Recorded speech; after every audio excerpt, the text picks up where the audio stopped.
नमस्कार विद्यार्थी मित्रांनो, स्पर्धा परीक्षा डिजिटल लर्निंग या यूट्यूब चॅनलवरती आपल्या सर्वांचं स्वागत आहे। विद्यार्थी मित्रांनो, डेली करंट अफेअर्सच्या सीरीजमध्ये आज आपण 22 आणि 23 जुलै या 2 दिवसीचे करंट अफेअर्स अभ्यासणार आहोत। चला तर मग आजच्या व्हिडिओला सुरुवात करूया।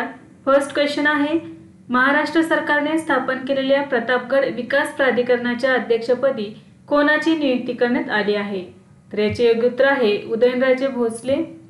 जुलै 2024 मध्ये ऐतिहासिक महत्त्व असलेल्या सातारा जिल्ह्यातील महाबळेश्वर तालुक्यामध्ये स्थित असणाऱ्या प्रतापगड किल्ल्याच्या विकासासाठी प्राधिकरण समिती स्थापन करण्यात आली आहे। तर या प्रतापगड विकास प्राधिकरण समितीवर अध्यक्षपदी खासदार उदयनराजे भोसले यांची नियुक्ती करण्यात आली आहे। या व्यतिरिक्त नितीन शिंदे, शरद पोंक्षे, मिलिंद एकबोटे, सदाशिव टेटिलकर, सोमनाथ धुमाळ, चंद्रकांत पाटील, पंकज चव्हाण आणि अमोल जाधव यांची सदस्य म्हणून नियुक्ती करण्यात आली आहे। तर राज्याच्या पर्यटन आणि सांस्कृतिक कार्य विभागाने या प्राधिकरण समितीची स्थापना केली आहे।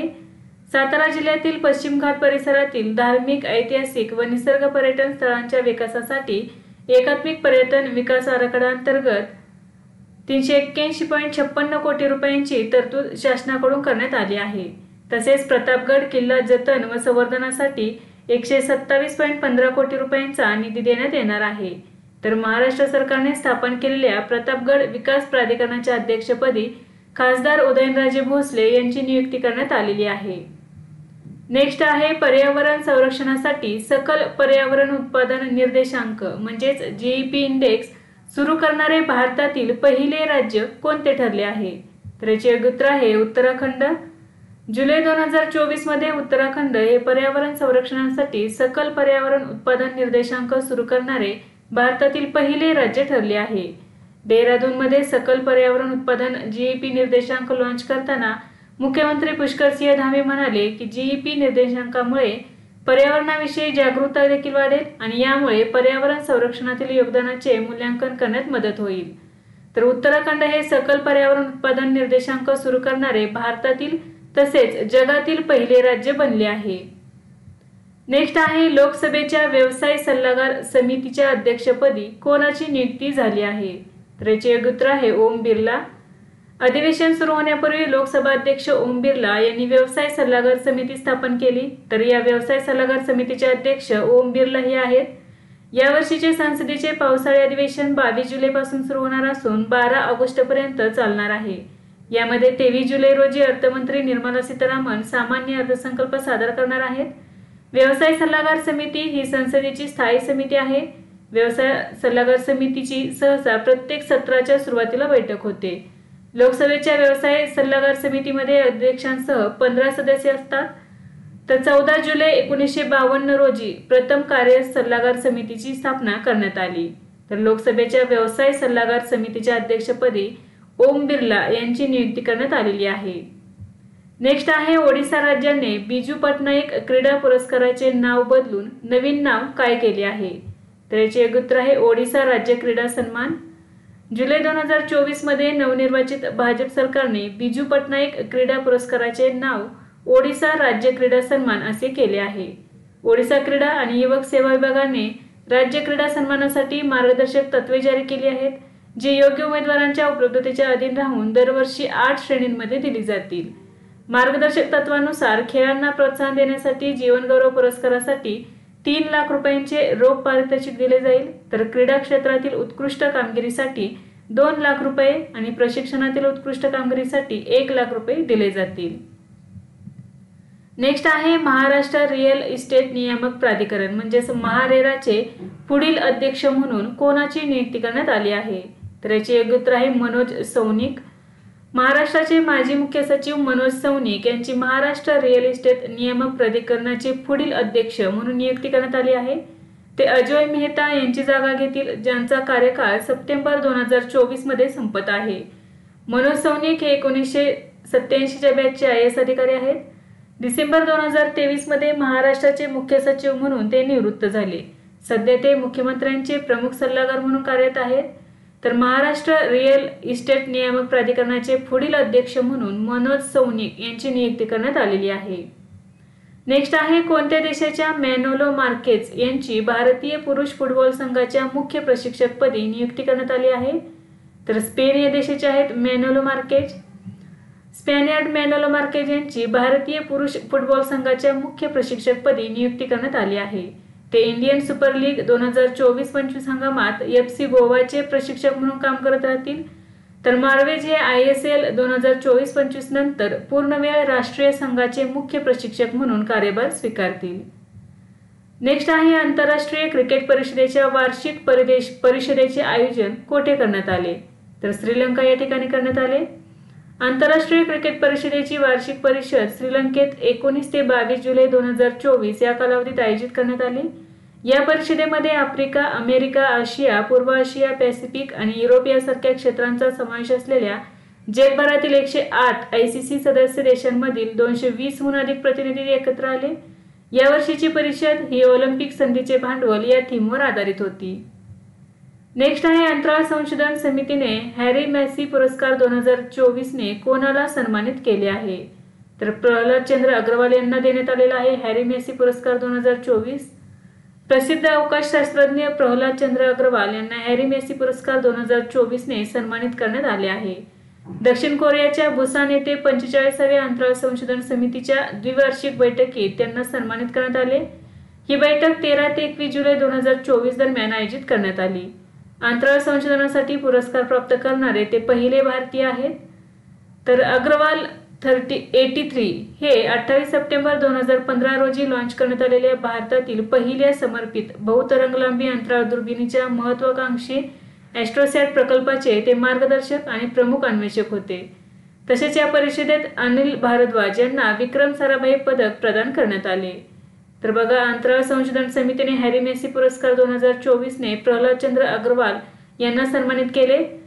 तर विक्रम साराभाई पदक देऊन अनिल भारद्वाज यांना सन्मानित करण्यात आलेले आहे. विनय मोहन क्वात्रा यांची कोणत्या देशात भारताचे नवीन राजदूत म्हणून नियुक्ती करण्यात आली आहे? तर अमेरिका या देशामध्ये नियुक्ती करण्यात आलेली आहे. जुलै 2024 मध्ये विनय मोहन क्वात्रा यांची अमेरिकेतील पुढील भारतीय राजदूत म्हणून नियुक्ती करण्यात आली आहे. विनय मोहन क्वात्रा हे निवृत्त भारतीय परराष्ट्र सेवा भारतीय अधिकारी आहेत. क्वात्रा यांनी मे 2022 ते 14 जुलै 2024 पर्यंत भारताचे 34वे परराष्ट्र सचिव म्हणून काम केले. तर बघा, यापूर्वी ते भारताचे 34वे परराष्ट्र सचिव म्हणून काम केलेले आहे त्यांनी. तर यापूर्वी क्वात्रा यांनी फ्रान्स आणि नेपाळमध्ये भारताचे राजदूत म्हणूनही काम केले आहे. तर विनय मोहन क्वात्रा यांची अमेरिका या देशात भारताचे नवीन राजदूत म्हणून नियुक्ती करण्यात आलेली आहे. नेक्स्ट आहे जगातील 10 सर्वात मोठ्या कोळसा खाणींमध्ये कोणत्या राज्यातील गेवरा आणि कुसमुंडा कोळसा खाणींचा समावेश करण्यात आला आहे? तर छत्तीसगड या राज्यातील आहेत या गेवरा आणि कुसमुंडा कोळसा खाणी. जुलै 2024 मध्ये worldatlas.com द्वारे छत्तीसगडमधील गेवरा आणि कुसमुंडा या 2 कोळसा खाणींचा जगातील पहिल्या 10 कोळसा खाणींमध्ये समावेश करण्यात आला आहे. तर छत्तीसगडमधील या 2 कोळसा खाणींचा देशाच्या वार्षिक कोळसा उत्पादनात 10% वाटा आहे आणि 2023-24 मध्ये त्यांचे एकत्रित कोळसा उत्पादन 100 दशलक्ष टनांपेक्षा जास्त होते. युनायटेड स्टेट्सच्या ब्लॅक थंडर खाणीला जगातील सर्वात मोठ्या कोळसा खाणीचा दर्जा देण्यात आला आहे. या यादीत इंडोनेशियातील सर्वाधिक 4 खाणींचा समावेश आहे. चीन हा जगातील सर्वात मोठा कोळसा उत्पादक आणि ग्राहक आहे आणि भारत जगातील दुसरा सर्वात मोठा कोळसा उत्पादक आहे. नेक्स्ट आहे पॅरिस ऑलिम्पिक 2024 मध्ये किती भारतीय खेळाडू सहभागी होणार आहेत? तर 117 भारतीय खेळाडू सहभागी होणार आहेत पॅरिस ऑलिम्पिक 2024 मध्ये. आगामी पॅरिस ऑलिम्पिकसाठी भारताच्या अंतिम तुकडीमध्ये 117 ॲथलीटसह 140 सपोर्ट स्टाफ आणि अधिकारी असतील. तर 26 जुलै ते 11 ऑगस्ट या कालावधीत हे खेळ सुरू होतील. PV सिंधू आणि शरद कमल अचंता हे भारताचे ध्वजवाहक असणार आहेत. तर पॅरिस ऑलिम्पिक 2024 मध्ये भारताचे 117 खेळाडू सहभागी होणार आहेत. नेक्स्ट आहे स्पेस एक्स आणि एक्स म्हणजे ट्विटरचे मुख्यालय कोठे हलवण्यात आले आहे? तर टेक्सास या ठिकाणी. एलोन मस्क आपल्या दोन्ही कंपन्यांचे मुख्यालय कॅलिफोर्नियातून टेक्सासमध्ये हलवणार आहेत. स्पेस एक्सचे मुख्यालय सध्या हॉथॉर्न कॅलिफोर्नियात आहे जे टेक्सासमधील स्टारबेस येथे हलवले जाईल. त्याचप्रमाणे एक्स म्हणजे ट्विटरचे मुख्यालय सॅन फ्रान्सिस्कोमधून ऑस्टिनला हलवले जाईल. नेक्स्ट आहे power within the leadership legacy of Narendra Modi या पुस्तकाचे लेखक कोण आहेत? तर डॉक्टर आर बालसुब्रमण्यम हे आहेत. डॉक्टर आर बालसुब्रमण्यम यांनी power within the leadership legacy of Narendra Modi हे पुस्तक प्रकाशित केले आहे. या पुस्तकात पंतप्रधान नरेंद्र मोदी यांचा नेतृत्व प्रवास टिपला आहे आणि सार्वजनिक सेवेच्या जीवनाची आकांक्षा बाळगणाऱ्यांसाठी एक रोडमॅप प्रदान करण्यासाठी पाश्चात्य आणि भारतीय दृष्टिकोनातून त्याचा अर्थ लावलेला आहे। तर बघा, power within the leadership legacy of Narendra Modi या पुस्तकाचे लेखक आहेत डॉक्टर आर बालसुब्रमण्यम आणि हे पुस्तक नरेंद्र मोदी यांच्या जीवनावरती अवलंबून आहे। नेक्स्ट आहे, भारत आणि कोणत्या देशाने पाम तेल क्षेत्रात सहकार्य वाढवण्याचे निर्णय घेतला आहे? तर मलेशिया। जुलै 2024 मध्ये भारत आणि मलेशियाने पाम तेलाच्या क्षेत्रात सहकार्य वाढवण्याचा निर्णय घेतला आहे। केंद्रीय कृषी मंत्री शिवराज सिंह चौहान यांनी मलेशियाचे मंत्री दातुक सेरी जोहरी अब्दुल घनी यांची नवी दिल्लीत भेट घेतली। या बैठकीत त्यांनी कृषी आणि संबंधित उत्पादनाशी संबंधित बाजारपेठेतील प्रवेश समस्या, वृक्षारोपण क्षेत्रात डिजिटल तंत्रज्ञानाचा वापर तसेच खाद्यतेलांवरील राष्ट्रीय अभियानावरही चर्चा केली। भारत सरकारने खाद्यतेलांसाठी राष्ट्रीय मिशन ऑइल पाम ऑगस्ट 2021 मध्ये सुरू केले आहे। नेक्स्ट आहे, प्रख्यात cardiac surgeon doctor MS. Valiathan यांचे निधन झाले। ते कोणत्या संस्थेचे संस्थापक होते? तर Shri Chitra Tirunal institute for medical sciences and technology. जुलै 2024 मध्ये प्रख्यात cardiac surgeon doctor MS. Valiathan यांचे वयाच्या 90व्या वर्षी निधन झाले। ते Shri Chitra Tirunal institute for medical sciences and टेक्नॉलॉजीचे संस्थापक होते। 1960 मध्ये त्यांना एडिनबर्ग आणि इंग्लंडच्या रॉयल कॉलेज ऑफ सर्जनमध्ये फेलोशिप देण्यात आली। त्यांनी अमेरिका आणि भारतातील अनेक रुग्णालयांमध्येही काम केले आहे। ते मणिपाल अकॅडमी ऑफ हायर एज्युकेशनचे पहिले कुलगुरू देखील होते। त्यांना आरोग्य सेवेतील योगदानाबद्दल 2002 मध्ये पद्मश्री आणि 2005 मध्ये पद्मविभूषण पुरस्काराने सन्मानित करण्यात आले आहे। नेक्स्ट आहे, दिल्ली मेट्रो रेल कॉर्पोरेशनने कोणत्या देशाच्या सहकार्याने ई कचरा पुनर्वापर बॉक्स सुविधेचे उद्घाटन केले? तर जपान। जुलै 2024 मध्ये दिल्ली मेट्रो रेल कॉर्पोरेशनने जपानी कंपनीच्या सहकार्याने इलेक्ट्रॉनिक कचरा पुनर्वापर बॉक्सचे उद्घाटन केले। प्रिंटरशाहीच्या बाटल्यांसह विविध टाकाऊ वस्तूंचा पुनर्वापर करण्यासाठी येथील 15 मेट्रो स्थानकांवर पुनर्वापर बॉक्सेसचा वापर केला जाईल। अधिकाऱ्यांनी दिलेल्या माहितीनुसार जपानच्या राजदूताने DMRCचे व्यवस्थापकीय संचालक विकास कुमार यांच्या समवेत या सुविधेचे उद्घाटन केले आहे। नेक्स्ट आहे, कोणत्या वर्षापर्यंत नीती आयोगाने $500 अब्ज इलेक्ट्रॉनिक उत्पादन करण्याचे लक्ष्य ठेवले आहे? तर 2030 पर्यंत। जुलै 2024 मध्ये national institute for transforming India म्हणजेच नीती आयोगाने electronics empowering India's participation in the global value chain या शीर्षकाचा अहवाल सादर केला। या अहवालात आयोगाने 2030 पर्यंत इलेक्ट्रॉनिक उत्पादनात भारताची वाढ $500 अब्ज पर्यंत पोहोचण्याचे लक्ष्य ठेवले आहे। नेक्स्ट आहे, PwC इंडियाचे अध्यक्ष म्हणून कोणाची दुसऱ्यांदा निवड झाली आहे? तर संजीव कृष्णन यांची निवड करण्यात आली आहे। संजीव कृष्णन यांची 1 एप्रिल 2025 पासून सुरू होणाऱ्या 4 वर्षांच्या कालावधीसाठी PwC इंडियाचे अध्यक्ष म्हणून दुसऱ्यांदा निवड झाली आहे। ते भारतात PwC मध्ये बाह्य आणि अंतर्गत प्रतिनिधित्व करत राहतील। तसेच ते PwC ग्लोबल स्ट्रॅटेजी काउन्सिलमध्येही सेवा देत राहतील। त्यांचा अध्यक्ष म्हणून पहिला टर्म 1 जानेवारी 2021 रोजी सुरू झाला। ते 1991 मध्ये लेखा प्रशिक्षणार्थी म्हणून PwC मध्ये सामील झाले, तर 2006 मध्ये ते PwC मध्ये भागीदार बनले। नेक्स्ट आहे, अलीकडेच कोणत्या राज्याने मुस्लिम विवाह आणि घटस्फोट नोंदणी कायदा आणि नियम 1935 रद्द केले आहेत? तर आसाम या राज्याने केलेले आहेत। जुलै 2024 मध्ये आसाम सरकारने आसाम मुस्लिम विवाह आणि घटस्फोट नोंदणी कायदा आणि नियम 1935 रद्द केला आहे। आसाम मंत्रिमंडळाने 18 जुलै 2024 रोजी आसाम मुस्लिम विवाह आणि घटस्फोट नोंदणी कायदा आणि नियम 1935 रद्द करण्यासाठी विधेयक मंजूर केले। नवीन कायद्यात मुस्लिम विवाहांची अनिवार्य नोंदणी आवश्यक असेल आणि काजींची भूमिका रद्द केली जाईल। नेक्स्ट आहे, युनेस्कोच्या 46व्या जागतिक वारसा समितीच्या सत्राचे कोठे आयोजन करण्यात आले आहे? तर नवी दिल्ली, भारत या ठिकाणी। तर 21 जुलै 2024 रोजी पंतप्रधान नरेंद्र मोदी यांनी भारतातील नवी दिल्ली येथे भारत मंडपम येथे जागतिक वारसा समितीच्या 46व्या सत्राचे उद्घाटन केले। तर बघा, युनेस्कोच्या 46व्या जागतिक वारसा समिती सत्राचे आयोजन कोणत्या देशात करण्यात आले? तर भारतामध्ये। आणि भारतातील कोणत्या ठिकाणी? तर नवी दिल्ली या ठिकाणी करण्यात आले। तर भारत पहिल्यांदाच जागतिक वारसा समितीच्या बैठकीचे आयोजन करत आहे। हा कार्यक्रम 21 ते 31 जुलै दरम्यान भारत मंडपम येथे चालणार आहे। ही समिती जागतिक वारसा स्थळांशी संबंधित सर्व बाबींचे व्यवस्थापन करते आणि जागतिक वारसा यादीत समाविष्ट करण्यासाठी नवीन स्थळांचा निर्णय घेते। नेक्स्ट आहे Khelo India rising talent identification म्हणजेच कीर्ती उपक्रमाच्या दुसऱ्या टप्प्याचे उद्घाटन कोठे करण्यात आले? तर नवी दिल्ली या ठिकाणी करण्यात आले। Khelo India rising talent identification उपक्रमाच्या दुसऱ्या टप्प्याचे उद्घाटन डॉक्टर मनसुख मांडविया यांनी 19 जुलै 2024 रोजी नवी दिल्ली येथे केले। जगभरातील सर्वोत्तम पद्धती आणि आधुनिक ICT साधनांवर आधारित एकात्मिक प्रतिभा ओळख आर्किटेक्चर तयार करणे हे कीर्तीचे ध्येय आहे। सर्व राज्यांना ऑनबोर्ड करून 2024-25 मध्ये 20 लाख मूल्यांकन पूर्ण करण्याचे प्रकल्पाचे उद्दिष्ट आहे।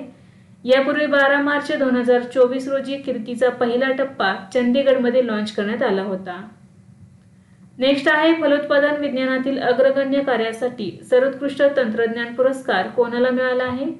तर भारतीय मसाला संशोधन संस्थेला देण्यात आलेला आहे।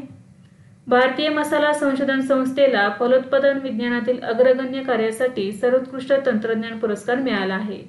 भारतीय कृषी संशोधन परिषदेच्या 96व्या स्थापना दिनी केंद्रीय मंत्री शिवराज सिंह चौहान यांनी हा पुरस्कार दिला। Process for instant soluble turmeric enriched spice flavoured milk powder या नावाने ओळखले जाणारे तंत्रज्ञान हे ICARच्या हॉर्टिकल्चरल सायन्स डिव्हिजन अंतर्गत टॉप 5 तंत्रज्ञानांपैकी एक आहे। Malabar regional cooperative milk producer union लिमिटेडच्या सहकार्याने या तंत्रज्ञानाचे व्यावसायिकीकरण करण्यात आले होते। भारतीय मसाला संशोधन संस्थेचे मुख्यालय musical silver hills Kozhikode Kerala येथे आहे। त्याची स्थापना 1975 मध्ये झाली। नेक्स्ट आहे अलीकडेच कोणते राज्य सरकार अफगाणिस्तान, पाकिस्तान आणि बांगलादेशातील अल्पसंख्याक निर्वासितांना भारतीय नागरिकत्व देण्यासाठी विशेष शिबिरे आयोजित करत आहे? तर राजस्थान हे सरकार करत आहे।